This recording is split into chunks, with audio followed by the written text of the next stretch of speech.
Sveiki! Ar kada nors kilo klausimas, kaip programos, žinote, atsimena dalykus, kaip žaidimas išsaugo progresą arba programa nustatymus? Būtent apie tai ir kalbėsime, apie Python failų valdymą. Išiškensim, kaip išmokti savo programas turėti ilgalaikę atmintį. Nuo skaitimo iki rašymo viską aptarsim. Gerai, o planas toks. Pirma, trumpai, kam tų failų išvis reikia? Tada, aišku, mokysimės iš jų skaityti. Po to, kaip sukurti naujus failus ir juos rašyti. Taip pat, kaip papildyti jau esamus, ir pabaigai greita visko apžvalga. Taigi, pirmas punktas. Kodėl programoms reikia prisiminti? Atrodo paprastas klausimas, bet atsakymas yra esminis. Pabandykim įsivaizduoti. Paleidžiat programą, dirbat, viskas super. O kas nutinka, kai ją uždarot? Viskas. Visa informacija, kuri buvo operatyvoje atmintyje, tiesiog puf ir išgaruoja. Tai kaipgi jos ką nors atsimena? Atsakymas žinoma yra failai. Jie yra tarsi programos išorinė atmintis. Arba galvokime apie tai kaip apie užrašų knygelę. Kai programa nori ką nors prisiminti ilgam, ji tai tiesiog užsirašo į failą. Paprasta, bet genialu. Na ką, teorijos pakaks. Laikas skipti į darbus. Antras skyrius. Kaipgi perskaityti tai, kas jau yra faile. Pažiūrėkim, kaip gauti tos duomenis. Pradėkim nuo klasikos, nuo to, kaip viskas buvo daroma anksčiau. Procesas atrodo logiškas. Pirma, atidarai failą. Antra, perskaitai, kas ten viduje. Trečia, kažką su tais duomenim darai. Ir ketvirta, pats kritiškiausias žingsnis – privalai jį uždaryti. Štai taip atrodo kodas. Viršui matom open, apačioj close.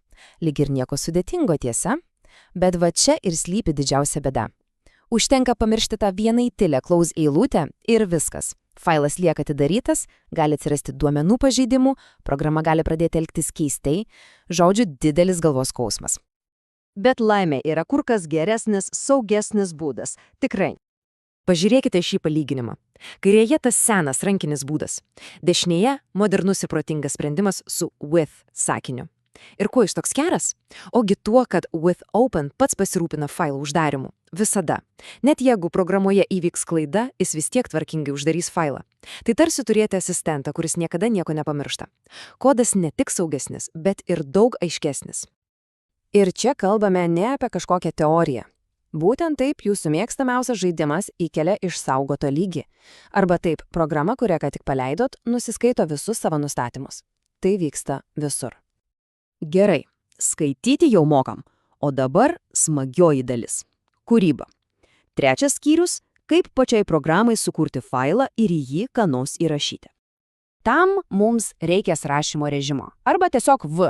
Jis daro du dalykus. Jeigu failo nėra, jį sukuria. Paprasta. Bet, ir čia reikia būti labai atsargiems, jeigu failas jau egzistuoja, V režimas jį tiesiog ištrins. Visiškai. Ir pradės rašyti į tuščią. Tai lyg paimti kempinį ir nuvalyti visą lentą prieš rašant naują sakinį. Viskas, kas buvo, dings. Kodėl tai atrodo labai panašiai? Vėl naudojam with open, nurodom failo vardą, o tada kaip antrą argumentą paduodam W. Ir viskas. Nuo tos akimirkos galime naudoti .write metodą ir rašyti į failą, ką tik norim. Gerai, o kas, jeigu mes nenorim visko ištrinti? Ką daryti, jei reikia tik pridėti naują eilutę prie jau esamo teksto? Tam ir skirtas ketvirtas skyrius – failo papildymas. Čia svarbiausia atsiminti vieną dalyką. W – write – tai perrašymas. Viskas ištrinama. A – append – tai papildymas. Viskas, ką įrašysim, atsidurs failo pabaigoje. Ir vėlgi kodas atrodo beveik taip pat. Vienintelis skirtumas – vietoj W dabar rašome A. Ir štai kiekvienas .write kvietimas nebeištrins senos informacijos, o gražiai pridės naują tekstą į patį galą. Kur tai naudinga? Ogi, pavyzdžiui, registracijos žurnaluose arba loguose. Kai programa veikia, ji nuolat į tokį failą rašo, kas vyksta. Naujas įvykis, klaida, perspėjimas ir taip vis prideda naują informaciją, neištrindama senos. Na štai. Pagrindus jau turim. Dabar, kad viskas gerai susigulėtų, greitai peržvelkim svarbiausius dalykus. Trumpa apžvalga. Taigi, 3 pagrindinės raidės, kurias reikia žinoti. R – read – skaitimui, beje, tai numatytasis režimas, jei jokio kito nenurodom. Tada W – write – rašymui, kuris prisimenam viską perrašo. Ir galiausiai A – append – papildymui, kuris prideda informaciją į failo pabaigą. Gerai, tai kas svarbiausia iš viso to prisiminti? Pirma, failai yra programų ilgalaikė atmintis. Antra, visada, kai tik įmanoma, naudokim with sakinį, tai saugiausias būdas. Na ir trečia, aišku, R – skaityti, W – perrašyti, A – pridėti. 3 pagrindiniai veiksmai. Ir pabaigai, dabar kai jau aišku, kaip išsaugoti duomenis, atsiranda esminis klausimas – ką su šiomis žiniomis galima sukurti? Nes galimybės jos išties tampa beribės.